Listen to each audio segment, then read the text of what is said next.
신명기 8장 16절에서 20절 말씀 같이 보도록 하겠습니다. 앞에 말씀이 있습니다. 읽어봅시다. 시작. 내 조상들도 알지 못하던 만나를 광야에서 내게 먹이셨으니 이는 다 너를 낮추시며 너를 시험하사 마침내 내게 복을 주려 하심이었느니라. 그러나 내가 마음에 이르기를 내 능력과 내 손의 힘으로 내가 이 재물을 얻었다 말할 것이라. 내 하나님 여호와를 기억하라. 그가 내게 재물 얻을 능력을 주셨습니다. 이같이 하심은 내 조상들에게 맹세하신 언약을 오늘과 같이 이루려 하심이니라. 내가 만일 내 하나님 여호와를 잊어버리고 다른 신들을 따라 그들을 섬기며 그들에게 절하며 내가 너희에게 증거하노니 너희가 반드시 멸망할 것이라. 여호와께서 너희 앞에서 멸망시킨 민족들 같이 너희도 멸망하리니 이는 너희가 너희의 하나님 여호와의 소리를 청정하지 아니함이니라. 네. 우리가 계속 마음의 변화에 대해서 생각하고 있습니다. 오늘 그 11번째입니다. 가난의 영에서 풍요로움으로. 이 말씀은 여러분이 이제 잘 생각하고 또 이해돼야 될 부분입니다. 우리가 그동안 계속 지금 처음부터 하나씩 우리의 밑바탕에 있었던 잘못되어진 사고의 체계부터 시작했습니다. 그래서 헬라적 사고를 갖고 있는 상태에서는 하나님의 말씀을 갖고 살아가는 것에 한계가 있는 거죠. 그래서 우리의 생각 자체, 사고의 체계 자체가 바뀌어야 합니다. 히브리적 생각을 집어넣으면 되는 게 아니라 사고의 체계 자체가 성경적 사고의 세계관이 되도록, 시스템이 되도록 우리의 사고 체계가 바뀌어야 되는 거죠. 그렇게 바뀐 상태로 이제 하나씩 보기 시작했습니다. 그래서 사탄의 공격에서 견뎌내는 것이 아니라 사탄과 싸워 이길 수 있는 자, 이기는 자로 우리를 만드셨습니다. 여러분, 그렇게 이기려면 우리는 신앙생활, 교회생활에 열심히 있는 자들이 아니라 성령의 인도하심을 받아야 합니다. 하나님의 영의 인도함을 받을 때 사탄과 싸워 이길 수 있습니다. 그냥 이기는 부대에 들어가면 내가 이기는 게 아니라 우리 각자가, 개인이 사탄과 싸워 이길 수 있는 그런 존재로 우리를 만드셨습니다. 그렇기 때문에 우리에게 중요한 건 얼마나 많은 지식을 알고 있느냐, 성경적 지식, 교리적 지식, 신학적 지식 이런 것이 아니라 우리가 얼마나 온전케 되어서 우리의 속사람이 영적 아이에서 청년으로 아비로 온전케 되어지는 것. 그래서 예수 그리스도를 본받아서 예수님이 하시는 일도 할 것이요 그보다 더 큰 일도 할 것입니다. 그런데 예수님에 대한 또 이 생각 자체가 왜곡되어 있는 것이 많이 있었죠. 그래서 너무 예수님을 하나님의 아들, 신성, 예수님의 양성이 있고 그것이 한쪽이라도 전혀 왜곡되어 있지 않는데, 그러나 우리에게 있어서는 우리의 모델이 됐고 우리가 이 땅에서 하는 모든 일의 샘플이 되신 거죠. 그래서 이제 우리 안에 예수님이 하신 일도 나타나는데 그것은 내 힘으로 나타나는 것이 아니라 성령의 나타나심을 통하여서, 내 노력이 아니라 우리는 하나님 앞에 순종할 것이고 순종하여 가면 하나님의 역사가 내 안에 나타나기 시작하는 것입니다. 그래서 우리가 복음을 전할 때에도 말이나 설득력으로 하지 아니하고 성령의 나타나심, 성령의 능력으로 복음을 증거했던 초대교회 역사입니다. 이것을 이루어가는 교회는 어떠해야 하는가? 교회는 교회의 꿈, 교회의 비전, 여기에 묶여 있으면 안 되고 온 세상, 하나님이 원하셨던 하나님의 나라가 이 땅에 임하는 하나님의 그 큰 그림 속에 교회가 있겠고, 그 교회는 그것을 이루는 작은 한 본부와 같은 센터와 같은 역할이라고 했습니다. 그래서 우리의 관점이 이제 어디로 향해요? 교회만 향해 있던 우리의 생각에서 세상을 향하여, 열방을 향하여, 우리가 있는 일터를 향하여 나아가죠. 이렇게 나가려면 거기에 맞는 구조가 있어야 돼요. 우리가 지금 이렇게 얘기하는 모여지는 교회는 지역교회, 핵교회 개념으로 이야기했고, 나가는 교회, 그거는 흩어지는 교회, 이거는 일터교회, 확대되어진 교회. 여기까지 이제 잘 따라오셨습니까? 반만 끄덕이는데 다시 해야 될 것 같은 분위기입니다. 그러면 이제 세상은 어떠한가를 봐야 되는 거죠. 세상은. 우리가 그곳에 하나님 나라가 임해야 되는데, 내 마음에도 임하고 우리 교회에도 임할 뿐만 아니라 하나님이 지으신 세상에도 하나님 나라가 임해야 되는데 그 세상을 보니까 각 영역별로 흩어져 있고 그 각 영역별로 권사와 통치자, 주권을 잡은 자들이 각 따로따로 있는 거죠. 그렇기 때문에 우리도 그 각 모든 영역 가운데 하나님의 부르심에 따라서 그 일을 감당해야 하는 것입니다. 이거는 목사님 혼자 절대 못한다 그랬습니다. 모든 그리스도의 성도들이 각자 보내신 곳에서 이 일을 감당해야 하는 거죠. 그러기 위해서 필요한 것이 뭐냐? 하나님의 도우심입니다. 뿐만 아니라 이 세상 가운데 그걸 할 수 있도록 하나님께서 우리 가운데 불어넣으시는 것이 있는데 그것이 돈의 문제입니다. 이 앞부분에 있는 내용을 없이 돈의 문제를 다뤄놓으면 엉뚱하게 인간이 갖고 있는 욕심, 탐욕 이것과 관련되어서 돈이라는 것을 잘못 사용돼요. 오늘은 여러분이 이 앞에 있는 10가지를 다 이해했다라는 전제에서 11번째를 합니다. 11번째만 달랑 들어서 드디어 목사님이 돈을 밝히기 시작했구나. 이렇게 되면 곤란합니다. 자, 그러면 성경은 이 풍요로움에 대해서 뭐라고 얘기하는지 말씀을 통해 한번 확인해 봅시다. 신명기 28장 11절입니다. 시작. 여호와께서 내게 주리라고 내 조상들에게 맹세하신 땅에서 내게 복을 주사 내 몸의 소생과 가축과 새끼와 토지의 소산을 많게 하시며. 신명기 28장 축복장 저주장입니다. 신명기 28장의 축복장의 앞부분에 나오는 부분에 보면 여호와께서 너희가 내 말을 듣고 지켜 행하면 이러이러한 축복이 있을 거라는 거예요. 나가도 복을 받고 들어와도 복을 받고 너희 자녀가 복을 받을 것이 너희가 하는 일마다 복을 받을 것이에요. 그러니까 하나님의 말씀을 지키면 하나님이 축복하겠다라고 전제 조건을 걸어놓고 약속하셨죠. 그러니까 우리에게 주시는 이 축복들은 저주가 아니고 하나님 주시는 축복인 거죠. 여호와께서 내게 주리라고 한 이것도 하나님이 또 이스라엘 백성과 아브라함을 통해서 언약 맺었던 내용들이에요. 맹세하신 땅, 너희가 들어갈 그 가나안 땅에서 복을 받을 것이에요. 너희 몸의 소생, 즉 자녀들이 복을 받을 것이고 가축, 너희 집안에 있는 가축까지도, 제 농담인데요. 우리 집에 기르는 강아지, 고양이, 새끼까지도 복을 받는다는, 토지의 소산이 많게 될 거라는 거예요. 하나님이 기복주의인가? 네. 아니요. 여러분, 그러면 하나님이 주신 축복을 받기를 원하지 않습니까? 기복주의란 무엇입니까? 하나님보다 복이 더 높아져 있는 것을 이야기합니다. 하나님은 우리에게 축복하기를 원하십니다. 하나님의 백성들이 풍성하기를 원하십니다. 하나님은 하나님의 백성들이 가난하기를 원하지 않으십니다. 그래서 아브라함과 언약 맺었던 내용을 샘플로 한번 보겠습니다. 창세기 24장 1절이요. 시작. 아브라함이 나이가 많아 늙었고 여호와께서 그에게 범사에 복을 주셨더라. 범사에 아브라함이 하는 모든 일에 하나님의 복을 주셨습니다.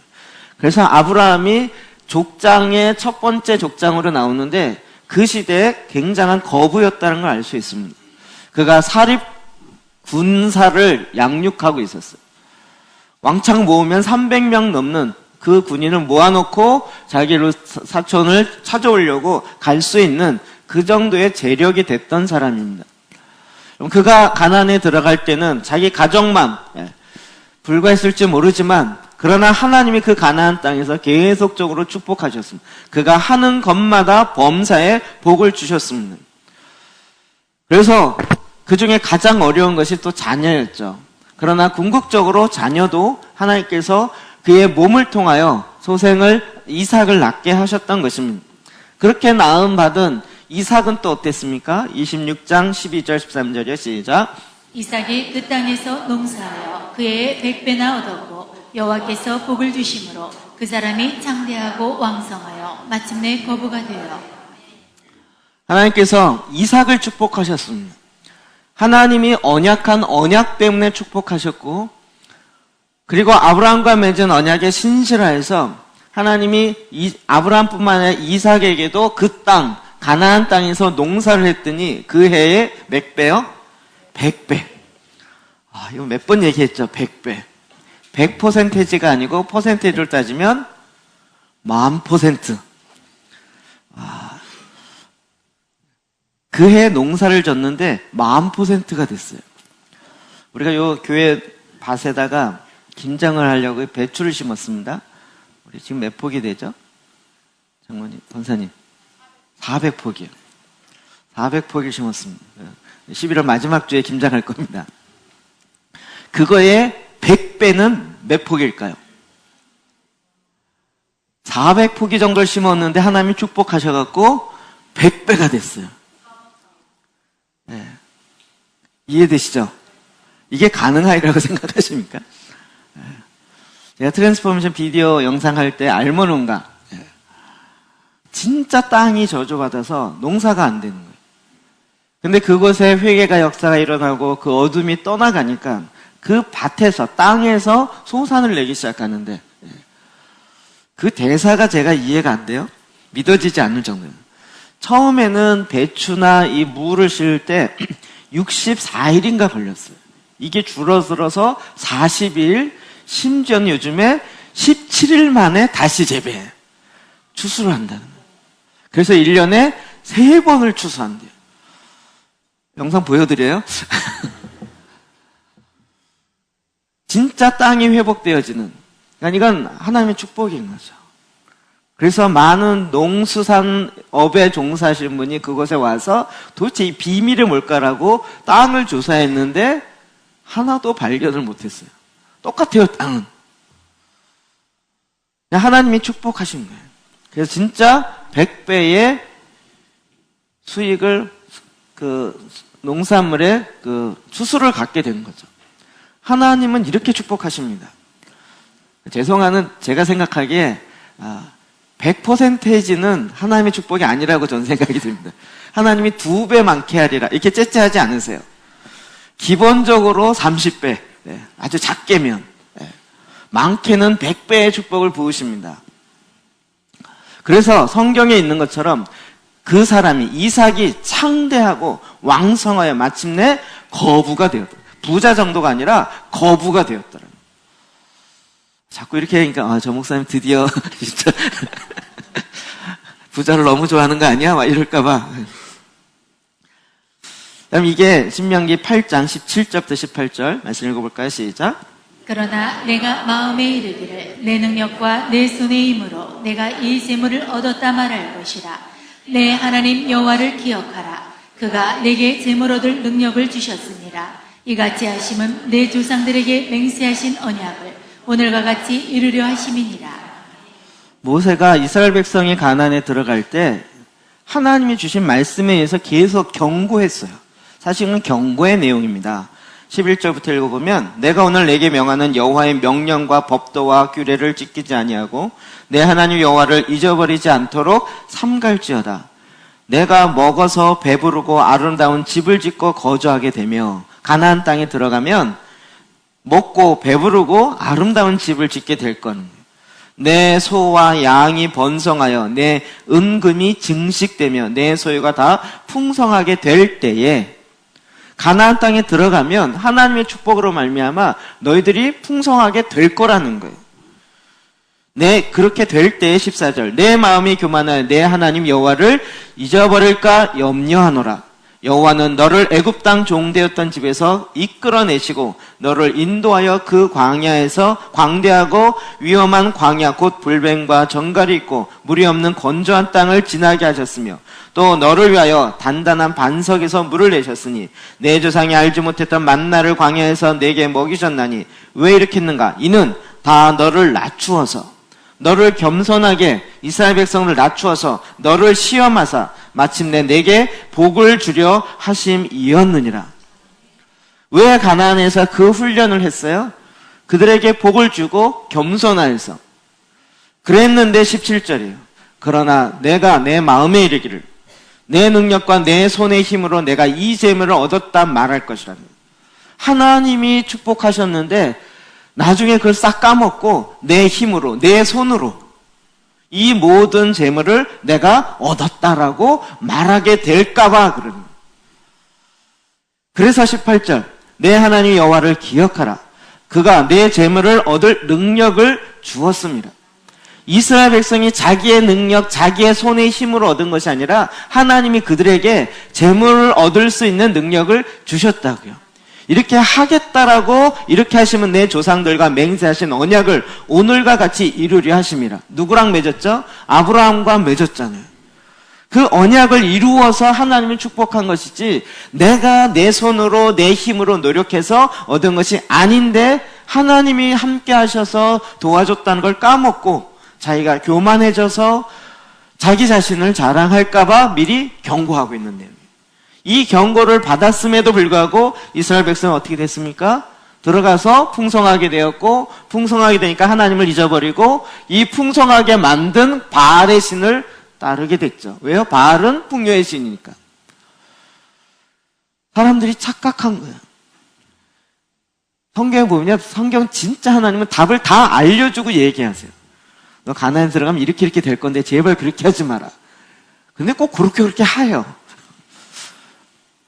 이 말씀이 꼭 우리에게도 해당되는, 한국에게도 해당되는 것 같아요. 너희가 하나님의 말씀을 듣고 기도하고 말씀대로 살면 내가 이렇게 축복하리라. 그래갖고 막 일제 식민지 시대와 유교를 경험하면서 힘든 시대를 거쳤다가 하나님께 기도하고 막 이랬더니 하나님이 막 재물을 부어주었어요. 그래갖고 지금 OECD 막 10위권에 들어가는 이 정도의 거부가 되었어요. 그랬더니 내 힘과 내 능력과 내 손의 힘으로 이런 재물을 얻었다라고 스스로 교만하고 하나님을 잊어버려.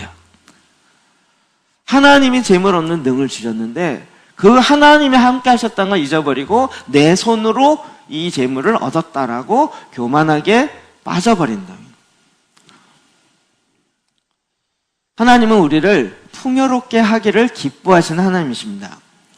성경 전반적으로 볼 때는 하나님이 이렇게 되기를 원하신다는 걸 압니다.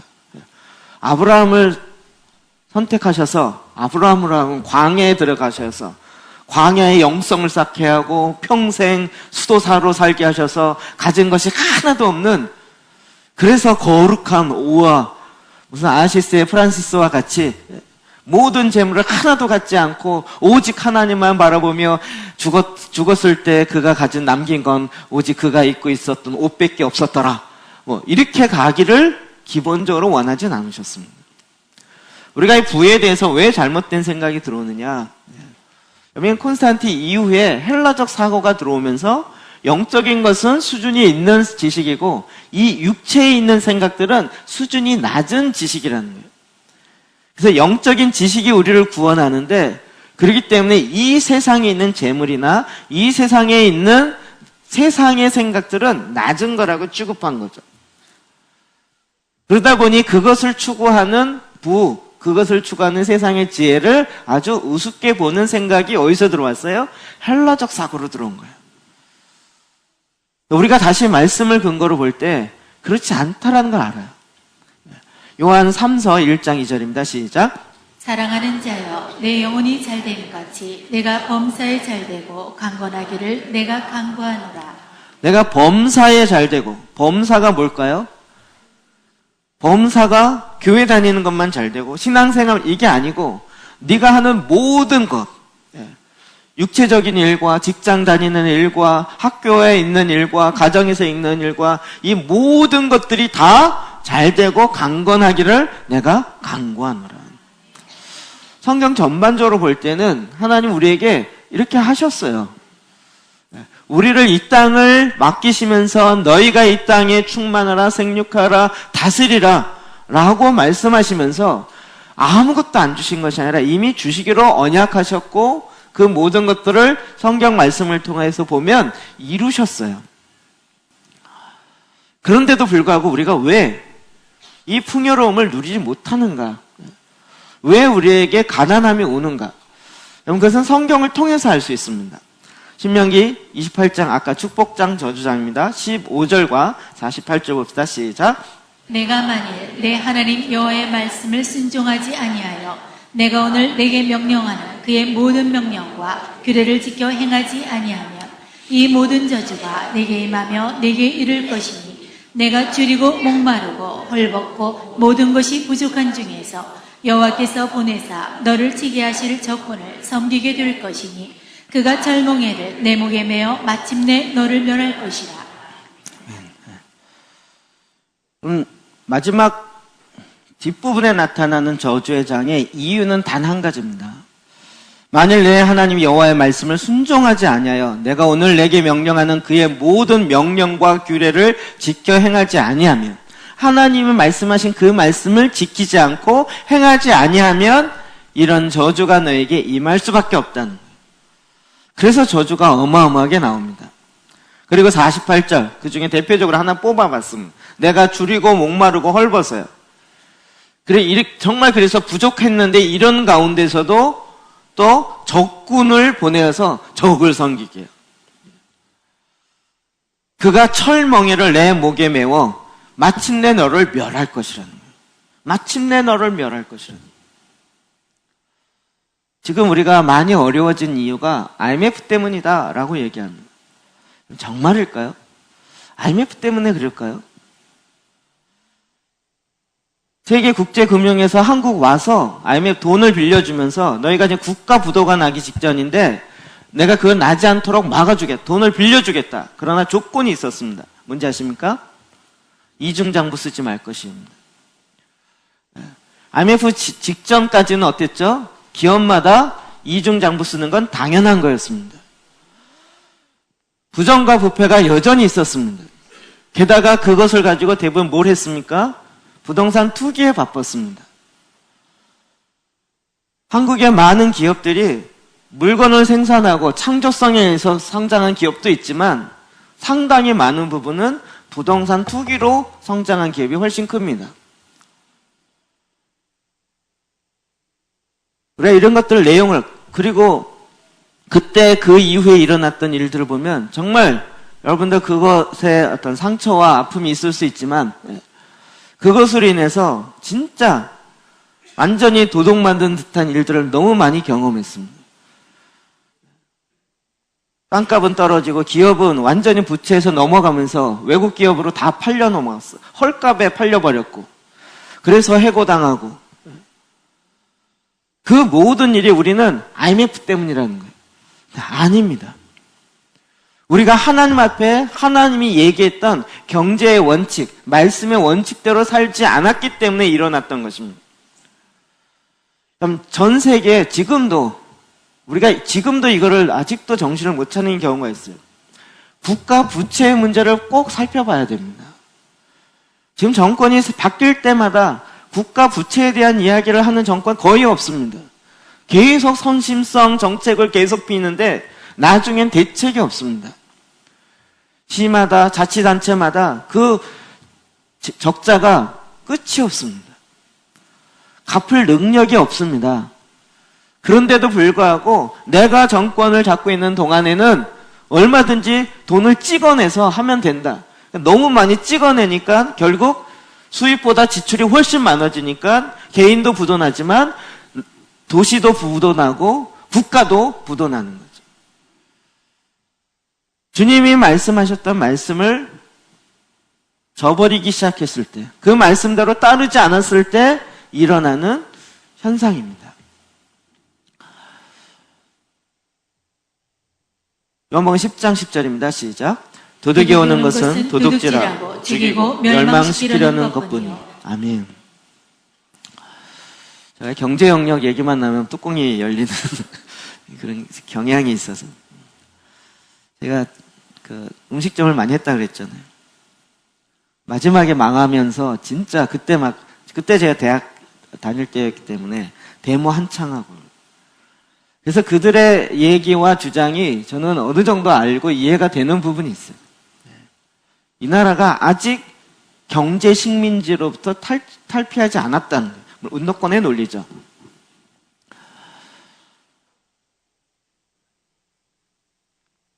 정말 뼈빠지게 한 달 동안 일해서 저희가 그때 강남구청 바로 옆에 강남 삼성동 1-3번지였거든요.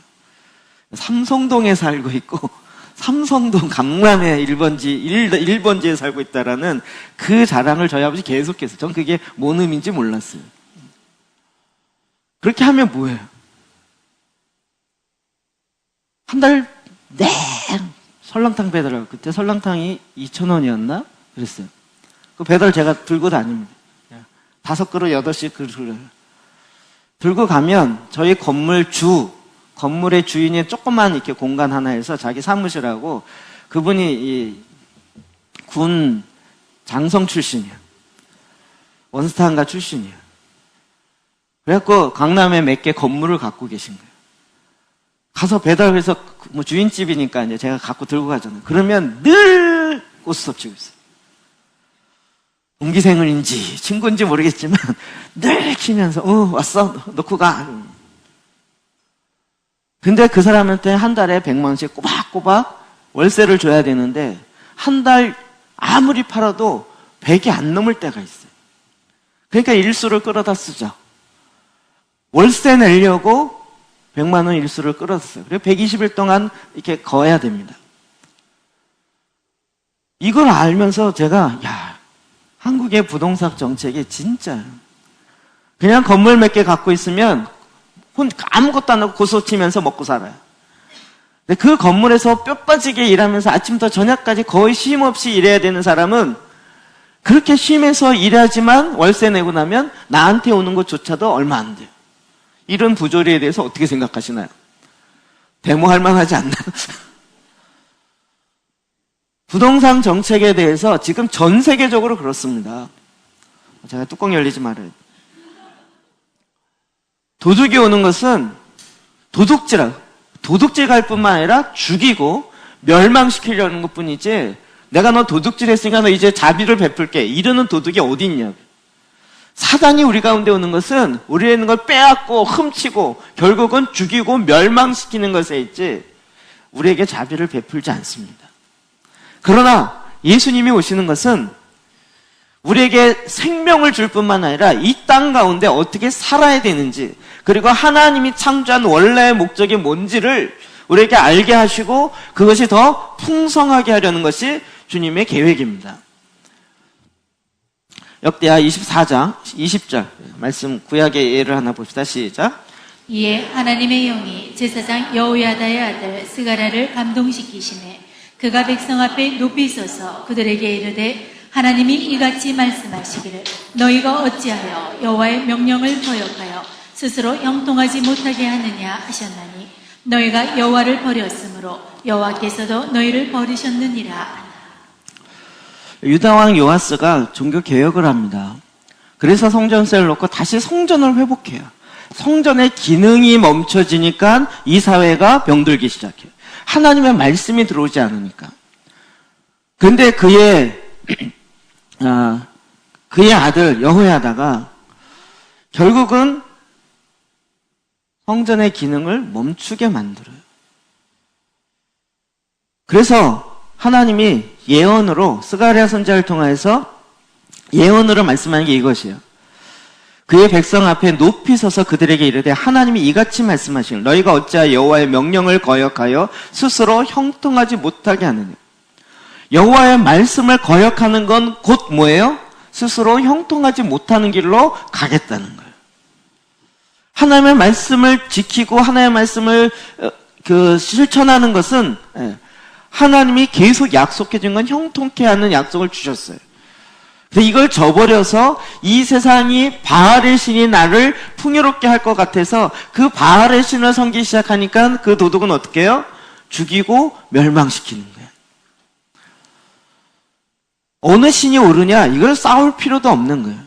근데 이스라엘 백성조차도 스스로 형통한 길을 저버리고 하나님을 버리고, 결국은 하나님이 나를 버린 게 아니라고요.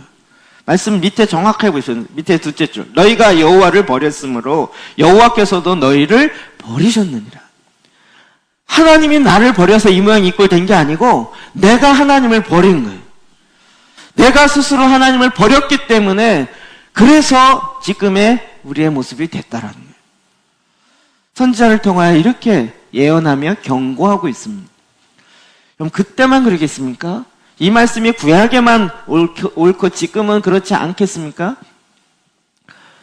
성경 전반적으로 볼 때 하나님은 가난한 하나님이 아니십니다. 부여하시고 풍요로우신 분이십니다. 하늘에 있는 모든 신령한 복 우리에게 다 주시길 원하시는데 결국은 뭐죠? 우리가 하나님을 버린 거예요. 하나님의 말씀을 버린 것이고 하나님을 섬기면서 내 방법대로 섬겼어요. 바알 섬기듯이 섬겼어요. 우리가 미신 섬기듯이 섬겼어요. 옛날에 정한수 떠놓고 산신령에게 빌듯이 방법은 그대로 갖고 오고 하나님께 이렇게 빌면 된다고 그래서 지극정성으로 했어요. 방법이 틀리니까 하나님도 임할 수가 없었던 거죠. 제가 계속 이 큰 그림 속에서 이 얘기를 했었습니다. 여러분, 이와 같은 죄가 개인적인 차원에서도 죄로 말미암아 어둠의 권세가 들어오기 시작하는 거죠. 하나님을 자기 마음에 두기 싫어하므로 죄의 원죄, 대문자 S, since는 바로 그 죄. 그 죄성이 이제는 내 안에, 내 육체 안에 나타나기 시작하면서 옛사람의 나타나는 죄의 육체의 현저한 일들, 그리고 영적으로는 잠들어 버리는 거예요. 잠들어 있기 때문에 감각이 없어요. 자기가 지금 멸망당하고 있고 죽고 있는지조차도 모르고 그냥 다 자는 채 도둑이 뺏어가는데도 뭐 자고 있어요. 그리고 결국 마음이 상하고 영이 상하는 육체의 억압이에요. 그러면서 어떻게 옵니까? 경제적 가난까지도 와요. 왜요? 다 뺏겼으니까. 그럼 이것이 사회적으로도 마찬가지입니다. 정말 한국 역사상 5,000년 역사상 맨날 굿하고 샤만 섬기고 그래갖고 전 세계적으로 잘 살아본 적이 언제 있었냐고요. 지금처럼 이렇게 5,000년 역사상 그나마 지금처럼 살아본 적이 언제 있었냐고요. 문화적으로 굿하면서요. 정말 부한 집이 굿하면서 동네를 먹여 살리듯이 했잖아요. 그래서 동네가 부하게 됐나요? 그렇게 가질 않았어요. 그게 우리 동네를 살릴 것이라고 생각하고요. 여러분, 이게요, 사탄이 이게 그대로 흉내냅니다. 제 군자봉 연구하고 나서 저게 1년 동안 1년 동안 있은 게 아니고요. 딱 이 농번기, 요때요. 농번기가 되면 저 산꼭대기에서 구슬을 합니다. 그래서 그 신이 내리는 것을 하면 그 그림과 신라 마지막 경수왕의 영정 그림을 가지고 동네마다 다니기 시작하는데 동네 가면서 여기 가서 이제 저기 수암동 거기 가서 일주일 동안 놓고 또 굿하고 그 다음에 동네마다 돌면서 저 수원 앞까지 가면서 6개월 동안 그것을 갖다 놓고 굿하면서 농번기에 결국은 그 신라 마지막 경수왕의 홀령이 우리를 풍요롭게 할 거라고 거기다 들이다 바치며 절하며 이런 것이 문화로 만들어 놓은 것이 바로 여기가 근원지인 거예요. 1000년 동안 그게 문화였습니다. 지금 우리가 수인산업도로 가는 그 길이 그렇게 나아가는 길이었습니다. 그럼 그 문화가 우리를 어둠의 권세에서 건져 주었냐고요. 결국 나라에서도 그것을 법으로 정해 주는 거예요. 그럼 이것이 우리가 지금 계속 보는 건 지금 일터 교회가 세워지고 세상을 향해 나가야 된다. 이게 할 때 요것만 얘기하는 것이 아니라 또 한 가지 계속 얘기하는 건 여러분 그렇게 일터의 현장에서 뭐가 나와요? 재정의 문제가 거기서부터 만들어지는 거예요. 교회에서 만들어지는 것이 아니라 세상에서부터 나오는 거죠.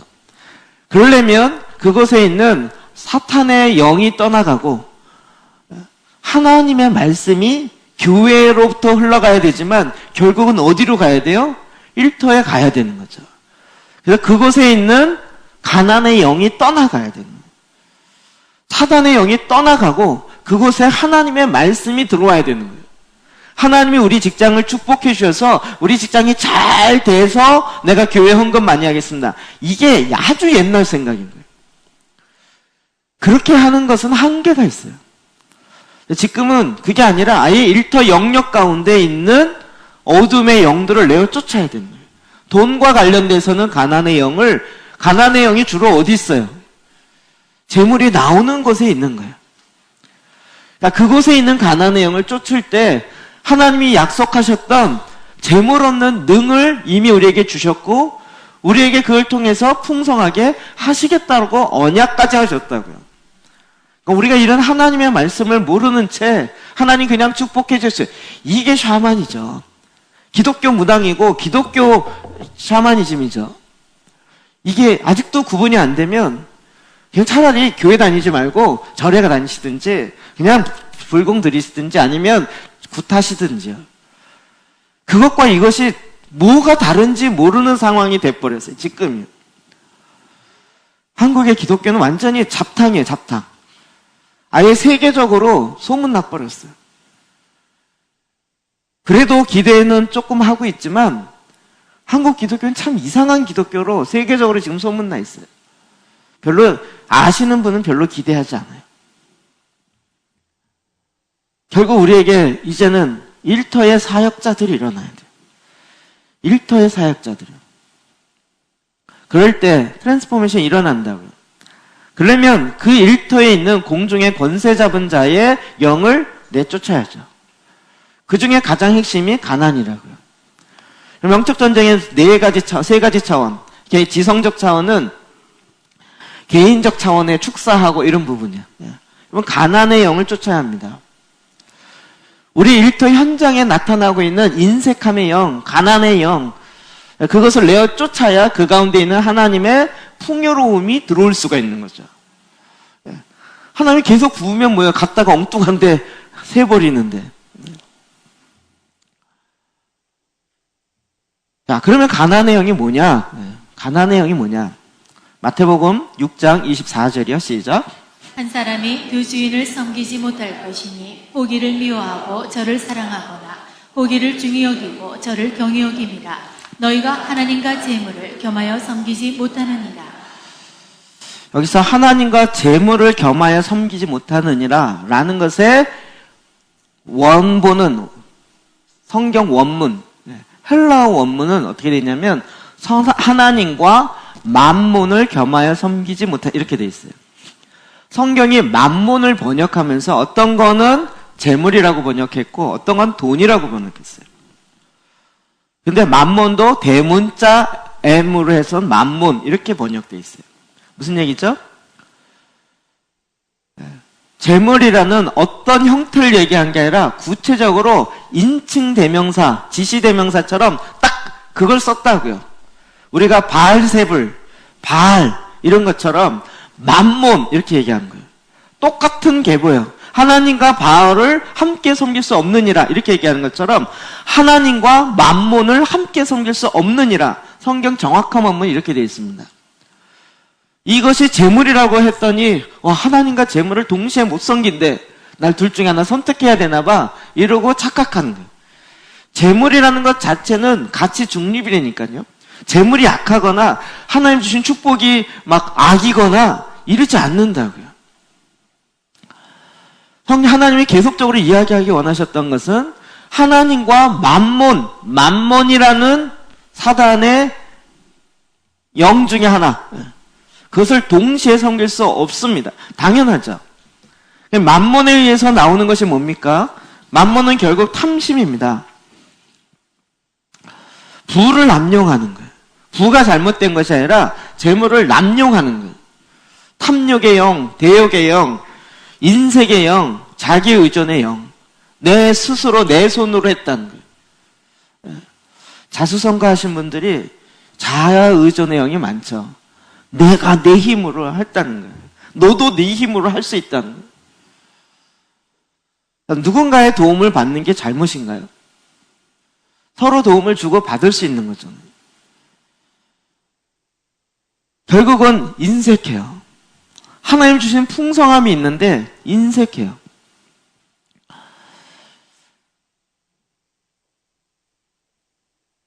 마치 성경 신약에 나타나는 부자, 곡간을 새로 지은 부자와 같아요.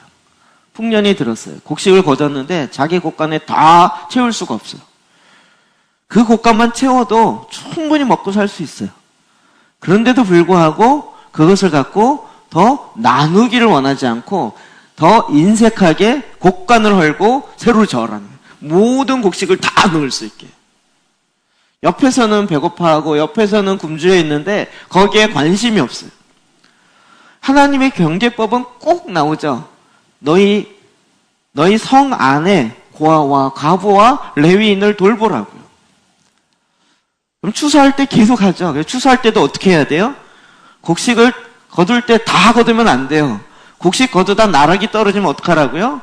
그냥 놔두라고요. 왜요? 네, 과부와 고아들이 와서 죽잖아요. 그럼 그 성경의 구체적인 사건이 뭐죠? 룻기요. 네, 나오미가 룻이 와가지고 그거 죽다가 나중에 이만희만해서 다윗을 낳게 되잖아요. 그 법이 없었으면 어떻게 가능하겠냐고요. 하나님 그렇게 해놓으신 거예요. 계속 하나님이 우리가 재물을 축복할 때 이 축복, 재물을 가지고 어떻게 사용해야 되는지를 하나님은 법으로도 만들어 놓으시고 그렇게 살려고 이야기하신 거예요. 근데 인색함으로 딱 있으니까 이건 내 거. 절대 못 줘. 그리고 더 곡간을 헐고 더 크게 짓는 거예요. 자기가 지금 살고 있는 것에 더 이상 만족이 안 돼요. 난 더 큰 집으로 가야 되는, 더 많이 가져야 되는. 가난의 영은 없는 게 아니고요. 매번 말씀드리지만 더가 가난의 영이에요. 몇 번 말씀드렸죠? 여러분 진짜 돈이 없는 사람이 가난의 영이 많을까요? 재벌이 가난의 영이 많을까요? 재벌이 훨씬 많아요. 가난의 영으로 확 잡혀있지 않으면 재벌이 될 수가 없어요. 아주 유명한 일화 있죠. 돌아가셨으니까 그 누구죠? 이병철 씨인가? 아닌데 저 포항의 현대 누구죠? 정주영. 정주영 사장이 사원 식당에 가서 밥을 먹었는데 처음에는 외부에서 음식 업체가 들어왔는데 야 이걸 왜 그렇게 하냐? 우리 안에서 음식 하는 부서를 만들어서 자체로 해라. 그러면 날 거 아니에요. 그래서 했어요. 그걸 또 갔어요. 근데 사원들이 먹고 가면서 이쑤시개 이렇게 쓰신데 저 이쑤시개는 어디서 갖고 왔냐? 그걸 왜 사왔냐? 이쑤시개 공장을 만들어라. 대기업이요. 이쑤시개 공장까지 만들어가지고 싹싹 하는. 인색의 영, 가난의 영이 누구에게 더 많아요? 많이 가진 자가 더 많아요. 구세군이 연말에 뭐 이렇게 하잖아요. 대부분 재벌이나 돈 많은 사람이 와서 돈 넣는 법이 없어요. 자판하고 힘든 사람들이 와서 1,000원, 2,000원 이러면서 그 돈이 모아서 10억, 20억이 되는 거예요. 그럼 이건 많으냐 적으냐의 문제가 아니라 지금 어떤 영을 따르느냐예요. 가난의 영을 따를 때에는 내가 갖고 있는 것에 절대 만족이 안 돼요. 더 가져야 되는 거예요. 더요. 어느 정도 더 있으면 만족하겠냐고요. 다오다오 하지만 절대로 만족이 안 되는 것들이 있어요. 디모데전서 6장 10절에 시작. 돈을 사랑함이 일만하게 뿌리가 되나니 이것을 탐내는 자들은 미혹을 받아 믿음에서 떠나 많은 근심으로써 자기를 찔렀도다. 네, 다시 한번 말씀드립니다. 성경을 정확하게 보셔야 돼요. 돈이 일만하게 뿌리가 아니고 돈을 사랑함이. 사랑은 누가 해요? 돈이 나 좀 사랑해줘 이러고 있나요? 그게 아니고 그 돈을 사랑함이 일만하게 뿌리가 되는 거예요. 결국 이것을 탐내는 자는 미혹을 받아서 믿음에서 떠나 많은 근심으로써 자기를 찔러요. 돈을 사랑함으로 그것을 쫓아요. 그것을 쫓기 위해서 믿음을 떠나야 돼요. 계속 주님을 따르면서 돈을 사랑하면서 두 가지를 못하니까 하나를 해야죠. 그러면 결국 믿음을 떠나야 돼요. 그러니까 그 근심이 자기를 찌르는 거죠. 욕심입니다. 하나님을 사랑할 때 그러면 돈을 여러분 다시 또 자꾸 헬라식 사고를 하지 마세요. 하나님만 사랑하면 돈을 미워해야지 이렇게 생각하지 마세요. 돈은 뭐라고요? 가치 중립적이라는 거예요. 돈은 잘 쓰라고 있는 것이지 돈을 모으라고 있는 게 아니란 말이에요. 고린도서 3장 5절이야. 시작. 그러므로 땅에 있는 지체를 죽이라. 곧 음란과 부정과 사욕과 악한 정욕과 탐심이니 탐심은 우상 숭배니라. 아멘. 탐심은 우상 숭배니라. 자기가 지금 있는 걸로 충분한데 나는 더 타야 돼. 더 좋은 거 타야 돼. 차도 내가 지금 있는 거 충분한데 이건 안 돼. 나는 더 타. 난 괜찮았다 싶었는데 자기 동창이나 친구가 더 좋은 차를 타고 오면 배가 아프기 시작해. 자기 어떤 친구가 더 좋은 옷을 입고 오면 갑자기 내 옷이 후줄그려 보이고 더 좋은 걸 사야 된다고 들어요. 지금도 이해 안 되는 건 명품 백을 못 들고 다닌다는 거잖아요. 훔칠까봐. 그래서 전철 타도 이렇게 꼭 안고 타고 그 안에 있는 내용보다 이거 껍데기가 더 비싸니까 이렇게 꼭 안고 다녀야 되고 결국은 못 들고 다닌다는 거죠. 그게 뭐예요? 섬기는 거죠. 섬기는 거죠. 그게 뭐 그렇게 대단합니까? 결국 그 마음이 글로 뺏기는 거예요. 고린도후서 8장 9절이야. 시작. 우리 주 예수 그리스도의 은혜를 너희가 알거니 부요하신 이로써 너희를 위하여 가난하게 되심 그의 가난함으로 말미암아 너희를 부요하게 하게 하십니다. 아멘. 너희를 위하여 가난하게 되심. 성경에 놀라운 얘기죠. 예수 그리스도의 은혜를 너희가 알거니와 주님의 은혜 부요하신 이로써 너희를 위하여 누가 가난하게 됐어요? 예수님이요. 그래서 어떻게 해요? 그의 가난함, 예수 그리스도의 가난함으로 말미암아 너희를 부요하게 하셨어요. 영적인 부요만 생각하지 마세요. 헬라직 사고로. 하나님은 모든 일에 우리를 부요케 하기 원하십니다. 예수 그리스도를 통해서 다시 회복하게 하셨어요. 그래서 그가 친히 가난하게 되심은 우리로 하여금 부요케 하셨어요. 물론 은사 중에 자발적인 가난을 추구하는 은사가 있는 경우가 있어요. 그것까지도 부정하는 것은 아니에요. 그러나 주님은 그가 십자가에 죽으시고 그가 가난케 되어짐은 우리를 부요케 하기 위함이에요. 구약이 아니라 신약입니다. 자, 또 부를 추구하려고 생각하지 마십시오. 드디어 돈을 쌓아둘 명분이 생겼다. 고린도후서 8장 9절. 내가 쌓으리라. 그 앞에 있는 많은 내용을 하고 이거 해야 된다 그랬죠. 그거 없이 요것만 또 딸랑해가지고 성경적 근거까지 갖고 막 이러지 마십시오. 자, 그럼 어떻게 하나님 우리로 하여금 빈곤에서 풍요롭게 형통할 수 있게 할 것인가? 말씀에도 다 있어요. 어떻게 하면 형통케 되는지 말씀에 다 있습니다.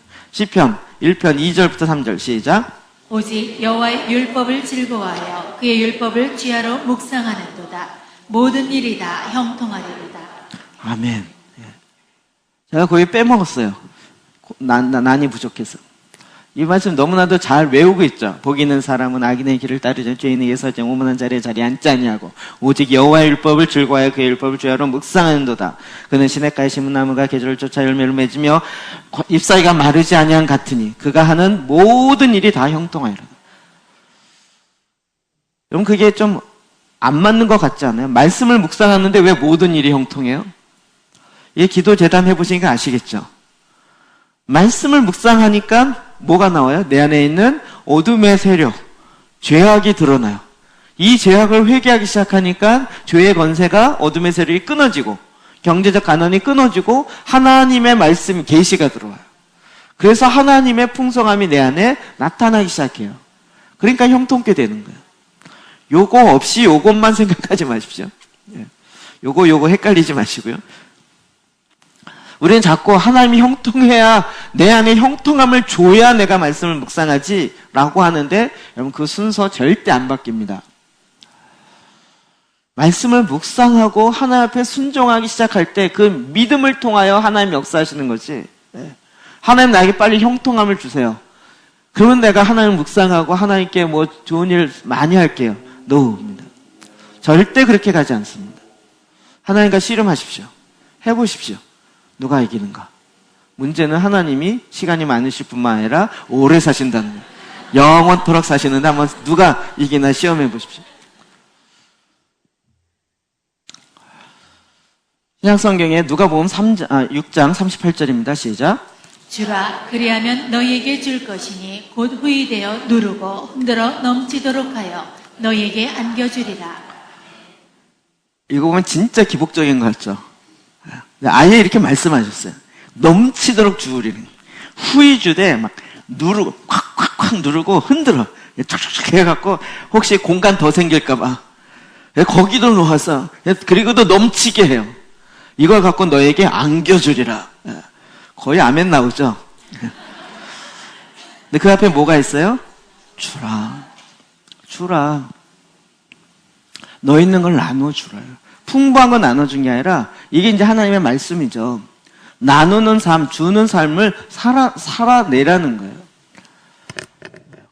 이방인에게 돈을 줄 때, 구워줄 때 이자를 받지 말아라. 성경에 구약에 보면 나타나요. 친구에게 돈을 빌려줄 때 이자를 받지 말아라. 돈으로. 그러니까 지금 이거 뭐 한창 얘기해야 될 부분이에요. 그래서 하나님은 우리에게 아예 주라 그랬어요. 근데 우리 생각은 주면 내게 없어지니까 난 뭐예요? 이렇게 돼요. 근데 주님이 그것을 보상해 주겠다는 거예요. 이건 믿음으로만 가능합니다. 현실적으로 보면 내가 주면 내 거 없어지잖아요. 어떻게, 내 것도 없는데 어떻게 줘요? 그러면. 기도제다 하다 보면 말씀 속에 자꾸 하나님의 성령의 인도함을 받다 보면 줘라 이런 걸 말씀하실 때 종종 있죠. 아직 없으신가요? 그럴 때 사탄아 물러가라 자꾸 우리. 근데 자꾸 그런 부담이 올 때가 있어요. 부담이 와요. 왠지 줘야 될 것 같아요. 근데 또 어떤 분은 주는데 안 받아요. 난 받는 거 싫다고. 내 자존심 상한다고.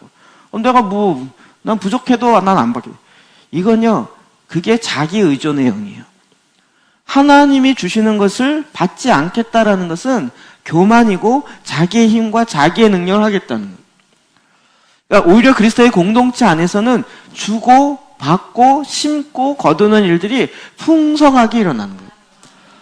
그러니까 이렇게 기도하다가 하나님 옆 사람에게 왠지 돈을 줄 것 같아요. 그러면 그럴 때 주면 왜 줘요? 이게 아니고 하나님이 감동을 주셔서 주시래요. 그럴 때 그러면 하나님 주시는구나. 그리고 받아야지. 싫어요. 이건 또 아닌 거예요. 이해되시나요? 난 하나님이 주셔도 내 방법으로 주시길 원해요. 이렇게 되는 경우가 있는데 그렇지 않아요. 그러니까 제가 이 부분에 있어서 여러분이 이 앞부분이 다 좀 해결이 되어야 이런 것이 교회 안에 풍성하게 할 수 있어요.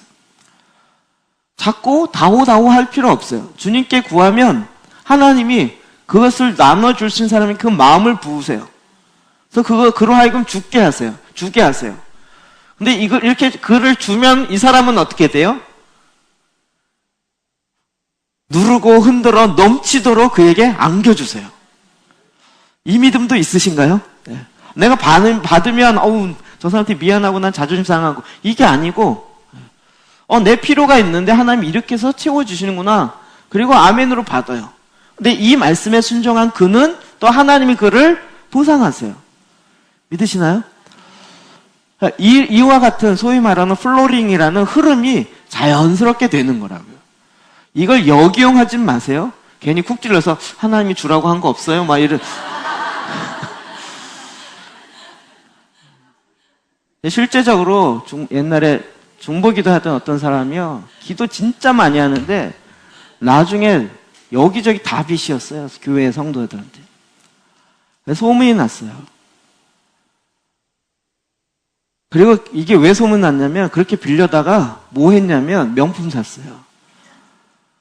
자기가 남편이 힘들고 그것 때문에 기도했어요. 기도했는데 이 속사람이 바뀌지 않으니까 그 속의 공허함을 채워야 되겠는데 이게 제대로 안 채워지고 그걸 잘 삐딱하게 되니까 그러면 누구한테 돈 좀 빌려달라고. 그러니까 기도하고 이러니까 그분에게 돈 빌려줬어요.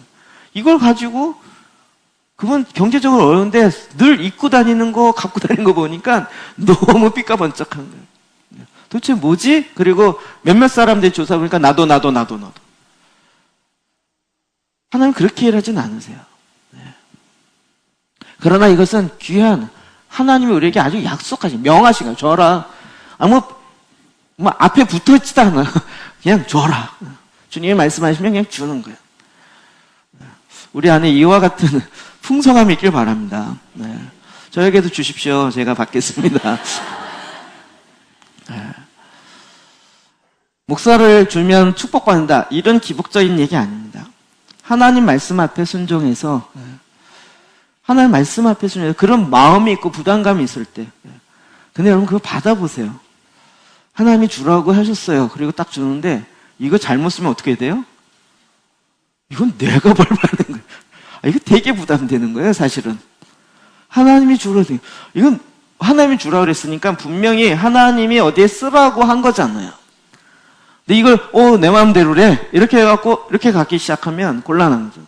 물론 이런 경우도 있어요. 하나님이 이걸 주라 그랬는데 다른 데 쓰지 마시고 그냥 당신을 위해 쓰세요 이런 거예요. 우리가 이것도 이제 이해되지 않으면 참 어려운 거예요. 우리 어머니들이 많이 그랬죠. 부모 자녀들이 막 어머니 좋은 거 입으라고 비싼 옷 사갖고 드렸어요. 근데 그걸 안 입으세요. 이 비싼 걸 우리 애가 고생해서 사줬는데 어떻게 하냐. 안 입고 계속 장롱에 놨다가 결국은 돌아가셨어요. 저희 어머님도 유품을 정리해 보니까요, 진짜 좋은 옷들이 많이 있어요. 유품을 거의 안 입었어요. 막 100만 원 넘는 옷이 한두 개 있더라고요. 저희 누님이 막 사준 거. 근데 그거를 저희가 입을 수 없어요. 저희 아내가. 사모가 이런 거 입으면 난리가 나요. 그래갖고 또 다른 사람 줬어요. 저 몽골에 선교하는 선교사님 줬어요. 그거 추우니까 이거 가지고서 입으라고 했더니 그 선교사님도 선교사가 이런 거 입어도 되나? 이게 가난의 영이죠. 가난의 영. 선교사가 비싼 옷을 입거든 플로링 된 거라고 생각하셔야지 저거 선교비 받아갖고 옷만 챙겨 쓴 거 아니야? 이러지 마시라고요. 하나님은 넉넉한, 근데 이걸 자기 자신을 위해서도 하나님이 주시는 걸 내가 받고 누릴 줄 알아야 돼요. 우리는 막 무조건 가난하게 절제 아껴 쓰고 이것만이 아니고요. 하나님이 그렇게 위로하실 때가 있고 축복하실 때가 있으면 그것을 자연스럽게 또 하는 거죠. 선지자를 신뢰해라. 역대하 20장 20절에 시작. 너희는 너희 하나님 여호와를 신뢰하라. 그리하면 권고히 서리라. 그의 선지자들을 신뢰하라. 그리하면 형통하리라. 아멘. 선지자를 신뢰하라. 이 얘기 뭐냐면 하나님께서 특별하게 그런 말씀을 주시는 분들이, 선지자 먼저 아시는 분들이 있어요. 선지자 노릇을 잘못하면 이것도 난리 납니다. 이건 하나님이 직접 심판합니다. 여러분 너무나 쉽게 하나님이 이렇게 말씀하셔서 얘기하지 마세요. 그러다 아니면 그 죄를 누가 뒤집어 써야 돼요? 내가요. 그런 생각이 들었다 그래도 이걸 말씀하라고 준 것인지 내가 기도하라고 준 것인지를 잘 점검해야지 생각만 들면 갖다 띵해갖고 하나님 이렇게 말씀하셨어요. 이건 기독교 무당입니다. 한국 교회 안에 이런 게 너무 많기 때문에 제가 아주 험하게 얘기하는 거예요. 중보 기도한다면서 기독교 무당으로 가는 경우가 너무 많아요. 은사로 한다 그러면서. 그러나 하나님이 일하시는 것 중에 하나는 이건 여호사밧과 관련된 거죠. 나라의 위기예요. 어떻게 해야 이 나라가 이 연합군 앞에 싸워 이길 수 있는지에 대해서 두렵고 떠는 거예요. 하나님이 말씀하시죠. 이스라엘 백성 금식하게 하고 그 다음에 찬양팀이 앞에 나가게 하고 이 얘기를 하면서 여호와를 신뢰하라. 하나님을 선지자를 통해서 말씀하신 그 말씀을 신뢰하라 라고 얘기하는 거예요. 그리하면 형통하리라. 그러니까 어떻게 됐죠? 전쟁 나가는데 찬양하면서 나갔어요. 이미 하나님의 사자들이 싹 쓸어 놓으셨어요. 18만 5천 명. 하나님은 지금도 그렇게 일하시는 경우가 있어요. 그러니까 선지자들은 사실은 이 말씀에 목숨을 걸어야 되는 거예요. 여러분 쉽게 하나님 말씀하셨어요 라고 얘기하지 마시라고. 그냥 이런 마음이 들어요. 이런 감동이 와요. 잘못 올 수도 있어요. 늘 전제를 갖고 이야기하셔야 돼요. 또 형통과 관련된 하나님이 아예 보장하신 것이 있어요. 말라기 3장 10절이요. 시작. 만군의 여호와가 이르노라. 너희의 온전한 11조를 창고에 들여 나의 집에 양식이 있게 하고 그것으로 나를 시험하여 내가 하늘문을 열고 너희에게 복을 쌓을 곳이 없도록 붙지 아니하나 보라. 그럼 11조는 이게 옳으냐 그르냐를 떠나서 하나님의 나라의 경제 시스템의 흐름입니다. 11조를 통해서 지금 뭐가 돼요? 성전의 기능, 레위 족속들이 성전의 기능을 계속 움직이게 하는 거예요. 그러면 성전이 살기 위해서, 그러니까 하나님은 성전도요, 성전에 그냥 무조건 뭐 헌금해라, 안 하면 너희들 구원을 못 받아, 이렇게 얘기한 게 아니라 이 성전과 세상과 기능이 같이 묶여서 함께 가도록 하나님 나라 시스템을 만들어 놓으셨어요. 그러니까 11조는 지금 뭐와 관련돼 있어요? 성전의 기능이 회복되는 것과 관련돼 있어요. 왜 제사장과 레위인들이 성전을 떠나고 이 세상의 일로 갑니까? 성도들이 이것을 안 하니까요. 먹고 살 수가 없어요. 그러니까 먹고 살기 위해서 뭐 농사를 져야 된다라고 얘기하는, 구약이 그렇게 해서 타락하기 시작한 거죠. 하나님이 이 시스템을 만들어 놓은 것은, 그러면 이게 거꾸로 생각해 보십시오. 하나님의 기능이, 우리가 지금 여호사밧, 요시야 왕과 또 히스기야 왕을 통해서 종교개혁의 첫 번째가 뭐죠? 말씀을 회복하고 성전을 회복하는 거였어요. 성전을 회복하려면 그 성전의 기능이 계속 돌아가야 되는 거예요. 이 기능이 돌아가려면 어떻게 해야 돼요? 여기서 금이 나오는 게 아니고 하나님이 일반 백성들의 11조를 통해서 이 기능이 회복되게 했어요. 이해되시죠? 네. 그러려면 이 기능이 살려면 하나님은 또 어떻게 해야 돼요? 이 백성들을 축복하시는 거죠. 이게 같이 맞물려 있다는 거 이해되세요? 네. 하나님이 성전을 회복하기 원해요. 그러면 또 뭘 축복해야 돼요? 백성을 축복해야 11조가 할 거 아니에요. 흉년이 들어놓으면 11조가 안 나오잖아요. 그러니까 하나님이 이 모든 것들 같이 쫙 맞물려서 함께 가도록 하나님 나라 시스템을 두었다고요. 그리고 이걸 하나님의 법으로 줬기 때문에 하나님이 이것을 그 시스템이 온전히 지켜지도록 하나님이 안 하시겠냐는 거예요. 근데 이거 내 거라는 거예요. 10분의 1을 하나님의 것일지 모르지만 나머지 내 거. 그거 아니라니까요. 하나님의 운영 시스템 안에 두었다는 거예요. 그건 하나님의 것이라는 거예요. 물론 10의 10이 다 하나님의 것이에요. 하나님의 뜻에 따라 하나님의 방법대로 사용하게 돼 있어요. 그 방법은 내가 먹고 사는 것도 다 들어가 있어요.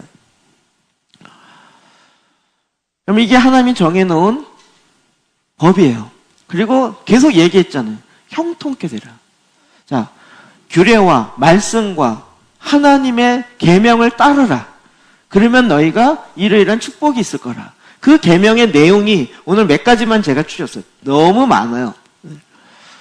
이것이 다 사실은 그 계명을 지켜야 내가 구원 얻는데 이 차원이 아니라 하나님이 지금 우리로 하여금 풍성케 하기 위해서, 풍성케 하려면 뭐가 있어야 돼요?